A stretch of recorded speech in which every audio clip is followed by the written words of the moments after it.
Dr. Bruce Lipton.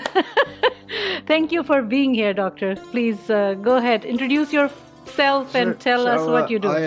I am so happy to be here with you because, first of all, your enthusiasm is very exciting. Thank you. And second of all, your audience to me is a very important audience because we're in a world of change and we have to understand that maybe some of the things in the past that we thought were very useful may not be so useful for the future. And the world is struggling, and it's not an accident that we're actually going through an evolution. Mm-hmm. That human civilization has created what is called the sixth mass extinction of life. Now, what does that mean? It means, well, if it's the sixth, there must have been 5 previous mass extinctions. I go, what is a mass extinction?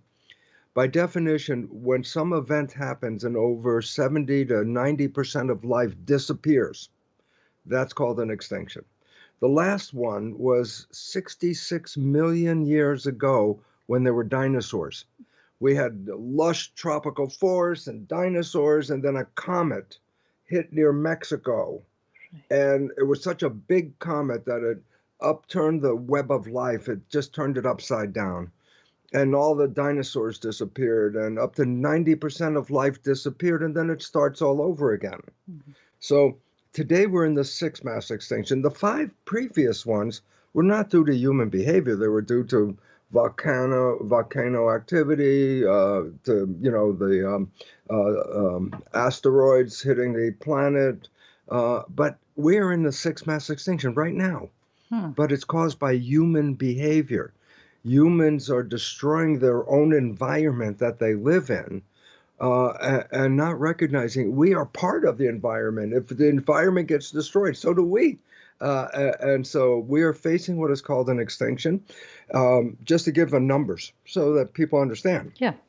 In 1970, the World Wildlife Foundation took a survey. How many animals are on planet Earth? In 1970. Mm-hmm. They just did it again 2 years ago, another survey. Oh, wow. And this time, 2/3 of the animals have disappeared.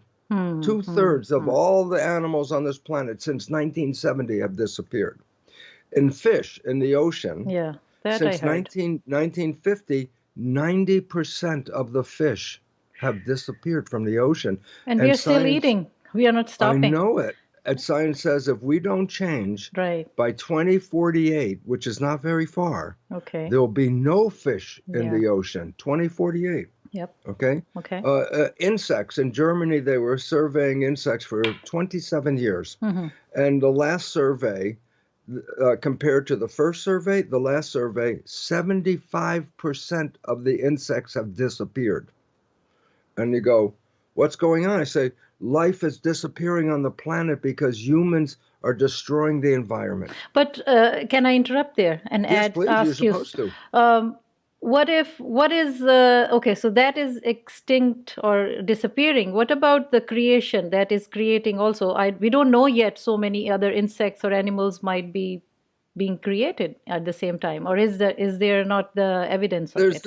There's no data of brand new ones coming right now. Only data of the ones that they have been surveying for years. That's the ones they've been looking at. And yet evolution says that new things come, you know, but unfortunately, for example, when the fish are gone from the ocean, the bacteria that will live in the ocean will not be what we say when they talk about pH, acid, base. Yes. Okay? Yeah. Right now, the water is basic. Yes. And it supports bacteria that live in the basic environment. Mm-hmm. Mm-hmm. But because of our pollution and Okay, so why is that important? Because the bacteria that are acid, they are toxic to humans. So if the balance in the ocean goes more acid, then it'll be toxic for humans to be here on the planet. So it's like, that's true. It's a wake-up call. It's a wake-up call. It says we have time right now to do something but we have to work fast.